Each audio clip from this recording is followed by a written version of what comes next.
The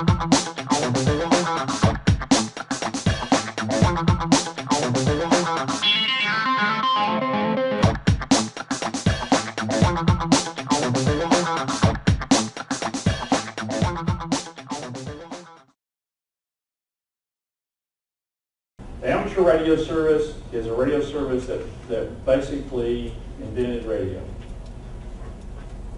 Back in the early 1900s to 1920s, there was no licensing on radio. People that were communicating between ships were using what we call spark gap technology. And people would go and build their own radio networks and build them up and do them. Matter of fact, the first radio network in the United States was called the American Amateur Radio Relay League, ARRL. And they were limited at very low frequencies, below 500 kilohertz, and they could only transmit so many hundred miles. So they had groups all across the United States that would relay messages across back and forth and all that. Now, why would you want to get in the amateur radio service? You can be licensed with a simple 35-question multiple choice test. You get all the answers in the question pool before you get them. Number two, you have the greatest spectrum available for personal use. You can go all the way through skywave, worldwide communications frequencies. You can put on a radio station talk all over the world for under $500 if you take a little time and effort. You can also go through the microwave region. So this spectrum that's available for use is available once you get your license. It can't be used for business purposes. You can't can't broadcast music. You can't transmit obscene content. There's some strictures to it, even though if you listen to 75 meters, you would realize that rule's largely ignored. And for the bang for the buck, $14, a little bit of preparation, you get your technician license. That gives you use of all frequencies above 30 megahertz in the VHF, VHS, and microwave spectrum, plus limited use of frequencies in the HS spectrum. And historically, amateur radios provided disaster communications where normal communications have failed. Everybody heard of the National Hurricane Net, Watch Net? Yeah. Okay, down in the Caribbean islands and all that. Make sure I have to go pretty quick here. Caribbean islands and such where everything's wiped out. There's a ham radio operator. Well, these are the people that have made this their job. This is what they do for fun. They like to be able to be on the air where nobody else is. So it's a great group of people to get involved with, as long as you find the ones that have taken their bath. There's a certain group type of amateur radio operator that has some grooming issues, but you find that just about any kind of group, okay? Bikers and anything.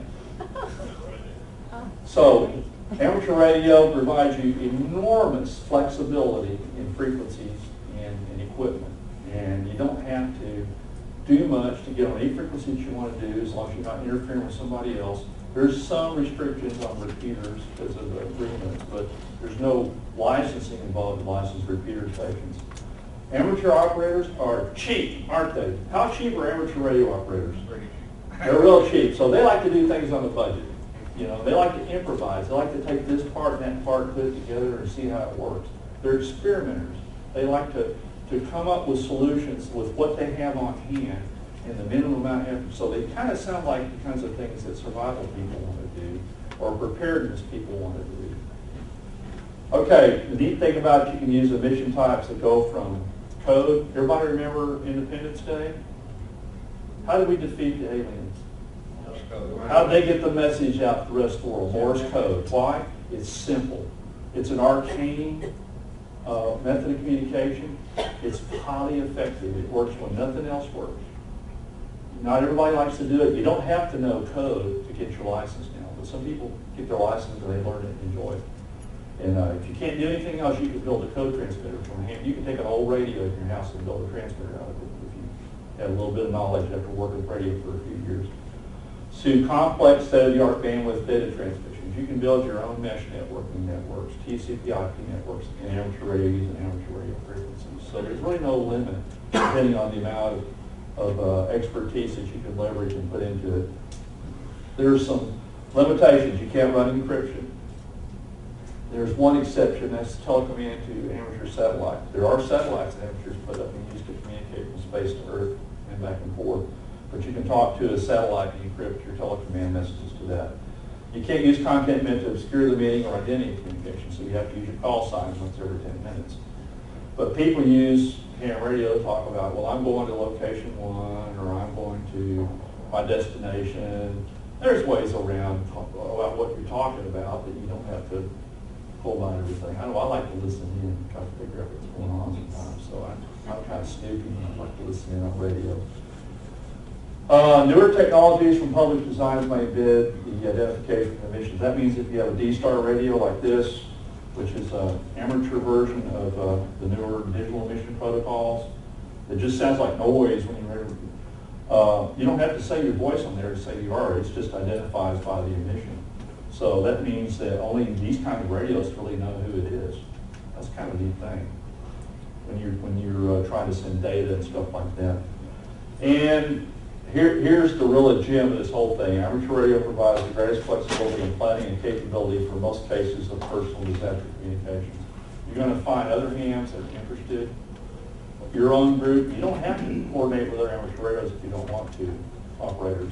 You can coordinate within your own group. But if you all have the licensing and the radio equipment, you can come up with a solution of what you're going to do after a collapse or during a disaster or at your homestead or whatever you're going to do. So now I'm going to talk a little bit about more and start getting some questions. Do you have to put up one of those tall towers? Don't have to be. But sometimes being higher up helps the radio signaling when you're trying to go out on distance. So it's, that's the real magic is you can take a $300 or $500 amateur transceiver, a shortwave transceiver, a little antenna tuner, and a wire. And you go out to a park and run a wire up, and you can tune that wire, and you can talk all over the world on it. You don't have to have a big tower. Big tower is nice because you can direct your signal in a certain direction and that kind of thing, but it also attracts attention to the fact that you have a radio system as well. How about loading up a metal chair on 20 meters? I've done that. I've done fences, and I've also put antennas that were like 18 inches off the ground using NVIDIA. Shade light fence makes it wonderful. Yeah, there's all kinds of things you can do to make antenna systems work on high frequency. That's what I'm talking about. Amateur radio systems may include repeater and interconnected network to expand area coverage. Now, I'm going to show you a thing about a repeater. All a repeater is a station you put up high. It hears somebody at a distance come in or nearby, enters in, and it's retransmitted out of it. So the higher up your repeater station is, the more likely someone else can work it at a distance. It's also more likely somebody can hear it too. So it's kind of a dual-edged sword there if you're concerned about not trying to hide your content, but maybe not broadcasting what you're doing. And HF, shortwave spectrum, provides skywave. Everybody knows what skywave is? Skywave is the ionosphere, what Hart's blasting, as you talked about on the show that I was on. And that's where instead of a mountaintop, your signals go up to the ionosphere and they bounce back down again. And depending on the type of antenna systems, the frequency, the time of day, and the sunspot cycle, you can communicate in a region, nationally, or globally using just HF spectrum. You don't need any other infrastructure at all. Just this right here gives you the capability of talking in a regional area over 200 or 300 or 400 miles. Does cloud cover have an effect? Yep, cloud cover doesn't affect it. Atmospheric noise does. If you've got thunderstorms and all that, and you're using single sideband or AM modulation, you're going to hear, but you've got noise blinkers that help mitigate that. The frequency agile nature, what does that mean? That means that when you buy an amateur transceiver, it's got a front dial, and it's got a keypad. Where do you want to talk? You put in the frequency, bang, you put it in the channel. Wait a minute, somebody's on that one. I go to that channel. In just a 2-meter band, there's over 800 channels. Now you got a FRS radio like you bought, you got 14, maybe 22 channels. So you have all kinds of spectrum you can go to in programming radio. You can find a spot with your communications. So the fact that you can choose your channel, you're not restricted to a certain channel, is a real powerful thing. That lets you develop frequency planning and networks that you can put communications groups together. Surplus equipment from military commercial providers. Remember that narrow band thing I was talking about earlier? Where they're forcing people to buy newer equipment that takes up, there's a lot of police and mostly police and public service equipment that are surplus now that you can buy dirt cheap. You can buy a Motorola and other manufacturers' equipment now at about 20th of the cost. Now that does come with a price though for the surplus equipment. It's good equipment, it's hard, but you have to program it. As a general rule, it's not programmable, so that means you got to license the software from Motorola if it's still available. If it's not available, Motorola doesn't really care that much about the older, like the RSS, but the Sabres and the older series.